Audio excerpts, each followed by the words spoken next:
Hi, my name is Peter Lennon and I run a consultancy called Consultants Marketing, and today I wanted to talk through functional marketing planning and the processes that go behind that. So at the top here you see we've got budgets and human resources. So what you need to do is you need to be looking at the budgets that you've got and the human resources that you've got in terms of what resources you've got to perform different roles within what you may need, what level of budget you've got, be it in a small business or a large business, and how you're going to deploy that budget. And then what you need to do is you need to look at your annual business planning. So that may be your annual marketing plan, it may be your annual commercial operating plan, but you need to plan out how you're going to allocate the budgets and the resources to deliver the activity that you need. So in effect, you may want to run 2 or 3 different campaigns in a year or more, and you allocate budgets against that activity on the basis of the overall budget that you've got available to you. You move down to the next level here, and it's about the development of the brand, conveying the values of the brand, but also making sure in all marketing activity and campaigns that that brand and the brand messages, what makes that brand unique, so the unique selling points are conveyed in terms of all the campaigns that you're running, all the social media campaigns that you'll be doing. Anything that's traditional online should remain consistent to the brand and the values of the brand, because the brand is your unique selling point. So it's very important to convey what the brand is, what your organisation is and does for the end customers that are going to be buying the product or the service. And this is split into activity and development. So you may obviously look to develop your brand in terms of refining the way you communicate, your tone of voice, your sort of brand messaging in terms of some of the copy that you'd apply to your adverts. This is really important, and this is sort of slight tweaks and developmental. Now, normally you wouldn't change the brand on a yearly basis. That normally happens every 3 to 5 years. You'd look to define your brand or slightly change your fonts or your colourways, and ultimately you'll do that on a longer cycle than a yearly planning process. This chart here is very much focused on yearly planning processes.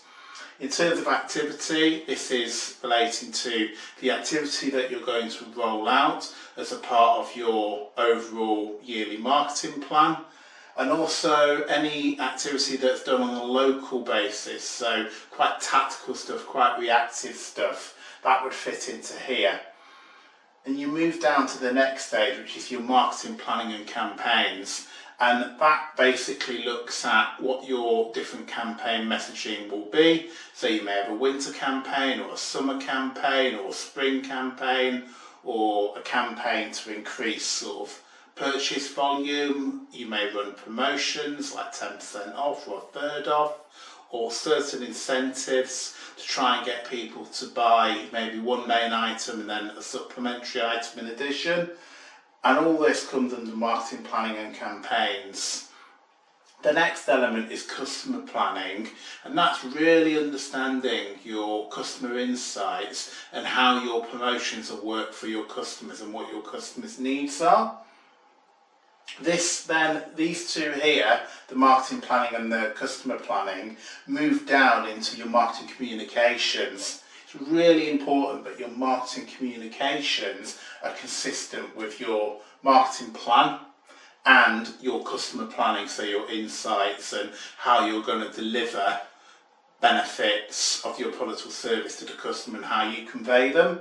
So on the customer communications, you've got traditional and online. And if you look back at our first video on marketing planning, you'll see, but obviously online is increasingly more important. In fact, many marketing organisations spend more on their online than their traditional marketing, but it's really important to make sure that the marketing communications convey the brand and convey that in a consistent way, and also make sure that the USPs of your brand are conveyed clearly in your marketing communications. That's really, really important. In terms of online, that's things like website, that may be Google pay-per-click, it covers social media, it may be affiliate marketing. There's many different elements within the online space, and I'll go into that in a separate video. And then this moves through to ultimately customer engagement. So what you're trying to do is you're communicating with your customer. On all your adverts there'll be a call to action, either one or two call to actions, and what you want is for your customer to engage with you and your adverts.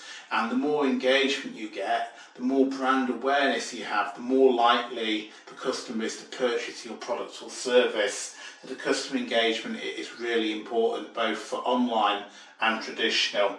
And ultimately, finally, you're looking at your sales process and how you're recording customer details. So if a customer contacts you, your organisation or small business, how you retain that data, how you would sell to that customer if you're engaging them in a conversation, if it's a service. It's really important that all the details of those conversations are recorded, but also that you've got a really clear and robust sales process. So if a customer's not quite sure about buying your product or service, how can you convince them that your product or service is worth them buying? What are the benefits to them? And that's part of the sales process. I forgot to mention, in terms of the sort of customer planning and the marketing communication side of it, what's your media mix? So that may be how much radio do you use, sort of out of home, like billboards, things like that comes under out of home. What's your split between online and traditional? That's really important as well, and that needs to be planned through. So what you're trying to achieve through the media mix is a integrated 360-degree marketing campaign that actually will be conveyed to that customer online, traditional, digital, and the messaging will all be consistent, so it all ties back to what that campaign objective is. At Lloyd's Pharmacy I ran a campaign that was about winter flu, and on all of the channels, be it the website, be it traditional marketing in the newspaper, in magazines, on the radio, we promoted the same campaign message throughout all of those different media, and the timing of those different media ran over a 3-month period, and all the messaging was consistent.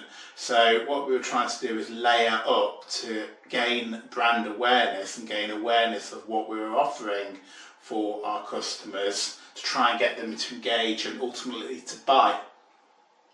Thank you very much. I hope you enjoyed the video. There will be more videos coming, going to be focusing a lot more on the online marketing stuff in our next couple of videos. Thank you.